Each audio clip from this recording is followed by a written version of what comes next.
നമസ്കാരം, മെട്രോ മാറ്റിനിയിലേക്ക് സ്വാഗതം. പ്രമുഖ ചലച്ചിത്ര നിർമ്മാതാവ് ഗാന്ധിമതി ബാലൻ അന്തരിച്ചു. നിരവധി ക്ലാസിക് സിനിമകൾ മലയാളത്തിന് സമ്മാനിച്ച അദ്ദേഹം ചലച്ചിത്ര അക്കാദമി മുൻ വൈസ് ചെയർമാനുമായിരുന്നു. തിരുവനന്തപുരത്തെ സ്വകാര്യ ആശുപത്രിയിലായിരുന്നു അന്ത്യം. 66 വയസ്സായിരുന്നു അദ്ദേഹത്തിന്. മലയാളത്തിലെ ഹിറ്റ് ചിത്രങ്ങളിൽ പലതിന്റെയും നിർമ്മാണം ഗാന്ധിമതി ബാലനായിരുന്നു. ബാലചന്ദ്ര മേനോൻ സംവിധാനം ചെയ്ത ഇത്തിരി നേരം ഒത്തിരി കാര്യം എന്ന സിനിമയിലൂടെ നിർമ്മാണ രംഗത്തെത്തിയ ഗാന്ധിമതി ബാലൻ പിന്നീട് ആദാമിന്റെ വാരിയല്, പഞ്ചവടി പാലം, മൂന്നാം പക്കം, തൂവാനത്തുമ്പികൾ, സുഖമോദേവി, മാളൂട്ടി, മണിവത്തൂരിലെ 1000 ശിവരാത്രികൾ, ഈ തണുത്ത വെളുപ്പാൻ കാലത്ത്, ഇരകൾ, പത്താമുദയം തുടങ്ങി 30-ൽ പരം സിനിമകളുടെ നിർമ്മാണവും വിതരണവും നടത്തി. വരുമാനം എന്നതിലുപരി സിനിമയെ നെഞ്ചോട് ചേർത്ത് നിർത്തിയ നിർമ്മാതാക്കളിൽ ഒരാൾ കൂടിയായിരുന്നു ബാലൻ. അദ്ദേഹം തിരുവനന്തപുരത്തെ ധന്യ രമ്യ തിയേറ്റർ ഉടമ കൂടിയായിരുന്നു. ബാലന്റെ അമ്മയ്ക്ക് മഹാത്മാഗാന്ധി നൽകിയ പേരായിരുന്നു ഗാന്ധിമതി എന്നത്. അമ്മയുടെ പേര് സ്വന്തം പേരിനു മുന്നിൽ ചേർത്തായിരുന്നു ബാലൻ തന്റെ സാമ്രാജ്യം കെട്ടിപ്പടുത്തത്. സ്ഫടികം, കിലുക്കം എന്നിവയുടെ നിർമ്മാണ ചുമതലകൾക്ക് നേതൃത്വം നൽകിയ അദ്ദേഹം തിരുവനന്തപുരത്തെ ധന്യ രമ്യ തിയേറ്റർ ഉടമ കൂടിയായിരുന്നു.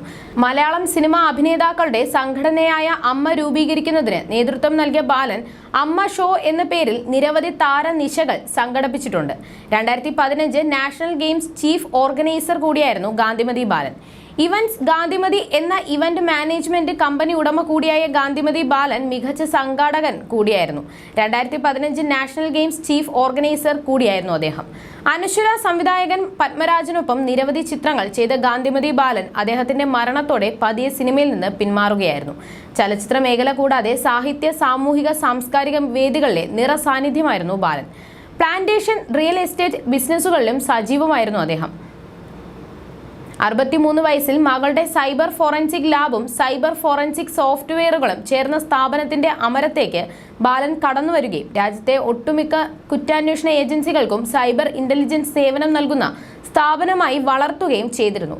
പത്മരാജൻ സിനിമകളിലൂടെയാണ് ബാലൻ മലയാളികൾക്കിടയിൽ ശ്രദ്ധേയനായതും ഏറ്റവും കൂടുതൽ സിനിമകൾ ചെയ്തതും പത്മരാജനൊപ്പമായിരുന്നു. ഭാര്യ അനിത ബാലൻ, മക്കൾ സൗമ്യ ബാലൻ, അനന്ത Padmanabhan. You're watching me and you're watching me on metromatney.com. on metromatney.com. Metromatney.com. metromatney.com. Subscribe for more videos. Subscribe for more videos. Subscribe here for more videos. Subscribe now. Thank you.